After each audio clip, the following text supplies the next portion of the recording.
Reporting for Heart Rhythm TV from HRX 2022, I'm Mehak Dhande, and I'm joined by a very special guest, Dr. David McManus, cardiac electrophysiologist and professor of medicine at University of Massachusetts, and the editor-in-chief of the Cardiovascular Digital Health Journal. Thank you, Dr. McManus, for joining us. Thank you for having me. We are coming off of an excellent session about launching and sustaining an academic career in health tech. It was a very useful session. And to start off, why should we think about an academic career in health tech? Why is that important for our fellows to think about? And what is our role as physicians in this narrative as we see healthcare technology exploding all around us?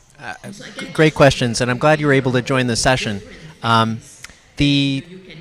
I think there's a defining moment in the context of development of health technologies where physicians can either opt into designing the solutions or having them hoisted upon them. And I think the EPIC or the EHR implementation experience is one that a lot of us have kind of lived through.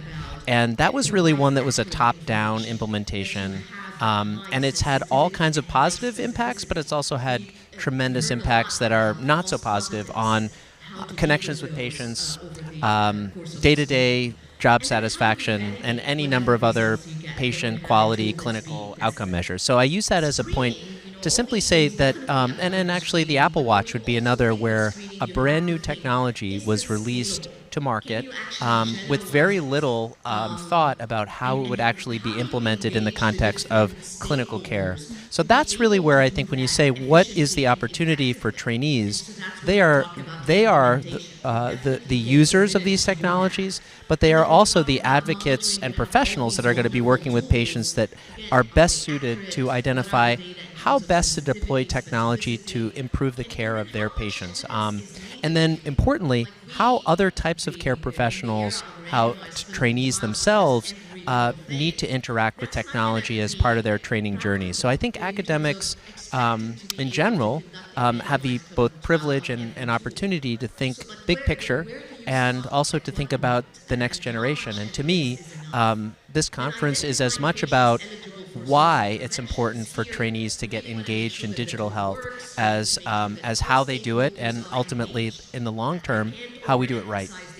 Absolutely. And, the theme of being the bridge between the technology and patient outcomes is a recurring theme that I'm seeing at this conference, which is so encouraging as someone interested in this space. And for our fellows who couldn't be here for your excellent session, what are some of the key highlights or takeaways from that session in terms of advice for mentorship, collaboration, funding that you would like to hear, like for them to hear?